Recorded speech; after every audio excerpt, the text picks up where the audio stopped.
मुजफ्फरपुर की छोटी कल्याणी स्थित एक फ्लैट और होटल को व्यापार कराने के आरोप में सील कर दिया। इसके साथ ही अकबरिया बाजार स्थित होटल सेंट्रल पार्क और माखन शाह चौक के सुभद्रा पैलेस के अलावा दीवान रोड स्थित फ्लैट को भी सील किया गया। वहीं पुलिस के मुताबिक देह व्यापार कराने के मामले में महिला समेत 5 लोगों को गिरफ्तार किया गया।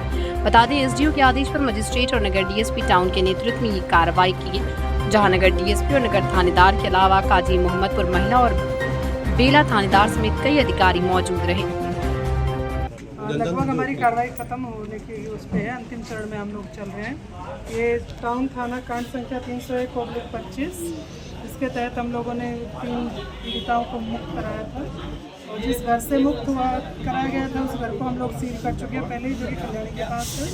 और उसमें 5 अभियुक्तों को हमने न्यायिक हिरासत में भेजा है। उसमें दोनों होटल के संचालक हैं, उसमें मैनेजर के तौर पर लोग काम कर रहे थे और प्राथमिकी में ही हमने होटल मालिकों को और घर के जो ऑनर है उनको अभियुक्त बनाया है।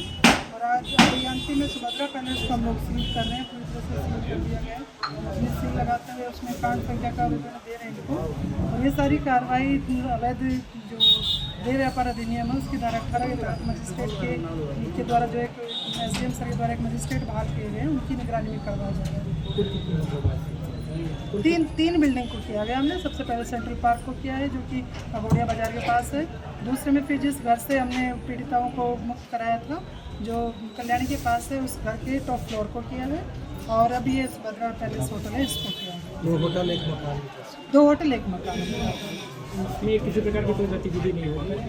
गतिविधि जब सील हो गया तो इसमें अब सारी कार्यवाही जो इनके अपना लेन देन है, आना जाना है, गतिविधियाँ सब बंद हो जाएगी। होटल सेंट्रल पार्क में पहले भी कार्रवाई हुई थी सेंट्रल पार्क में कार्रवाई का हम नहीं जानते, लेकिन पहले इसमें भी पीओ रहा है 2-3 घटनाओं का। एनडीपीएस की भी सामग्री मिली थी तो उसमें अरेस्टिंग हुई थी, 4 लोगों की शायद अरेस्टिंग उसमें 6 लोगों की। और एक चितौड़स्थान की कोई लड़की है, उसकी हत्या कर दी गई थी। वो हत्या कांड में भी पीओ वही होटल बना। वरीय पुलिस अधीक्षक महोदय के निर्देश में पहले भी अभियान हुए हैं कि जिसमें होटल है, मकान मालिक है, उनको जागरूक करने के लिए भी अभियान चलाया गया था। उसमें कांड प्रतिवेदित हुआ है हमारे यहाँ, जो नगर थाना कांड संख्या 301/25 है, उसमें हमने 5 अभियुक्तों को न्यायिक हिरासत में भेजा है। ये कांड अवैध देह व्यापार अधिनियम के तहत हम लोगों ने दर्ज करते हुए उनको न्यायिक हिरासत में भेजा है। उसमें 2 होटल, जो कि एक सेंट्रल पार्क है जो अगोड़िया बाजार स्थित है, दूसरे सुभद्रा पैलेस है जहाँ भी हम खड़े हैं, जिसको अंतिम में हम सील कर रहे हैं। उनके जो मैनेजर हैं उनको हम न्यायिक हिरासत में भेज चुके हैं। और इनके जो मकान है कल्याणी के पास, जहाँ से पीड़िताओं को मुक्त कराया था हमने, उसके मालिक को और होटल के दोनों मालिकों को लोगों ने अभियुक्त बनाया प्राथमिकी में। और आज ये कार्रवाई उसी के आगे अग्रिम कार्रवाई करते हुए महज 48 घंटे हुए हमें उन्हें न्यायिक हिरासत में भेजे हुए।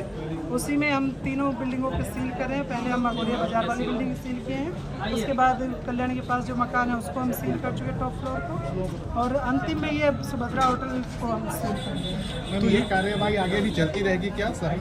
अभी हमारी इन्वेस्टिगेशन ऑन है। अभी जो चीज़ें आएंगी और किसी की संलिप्तता मिलेगी किसी होटल की किसी और की, तो हम उस पर भी न्यायिक कार्रवाई ऐसे ही करेंगे। एक मैसेज है कि होटल मालिक को वो सतर्क रहें। सिर्फ कमाना आपका ध्येय नहीं है, समाज के प्रति आपका दायित्व भी है कि आपके यहाँ कोई गैर कानूनी कार्य करने वाली, गतिविधि करने वाली जो अपराधी है उनको शरण ना मिले, या आपके होटल की उसमें नकाबपोशी में देह व्यापार जैसा संज्ञेय अपराध ना हो। ऐसा तो घरों से भी हो सकता है, तो उसको लेकर वेरिफिकेशन भी क्या घरों से मकान मालिक या जो लॉज चला रहे हैं, स्पेशली जो लॉज चला रहे हैं या अपने फ्लोर जो रेंट पे दे रहे हैं, एक तो रेंटर वेरिफिकेशन का एक प्रोविज़न होता है, क्योंकि सिर्फ पैसा लेना या मकान किराया लेना ही आपका काम नहीं है। रेंटर वेरिफिकेशन कराइए, जिसके तहत लोकल थाना को आप उसकी सूचना दीजिएगा, उसके डॉक्यूमेंट दीजिएगा।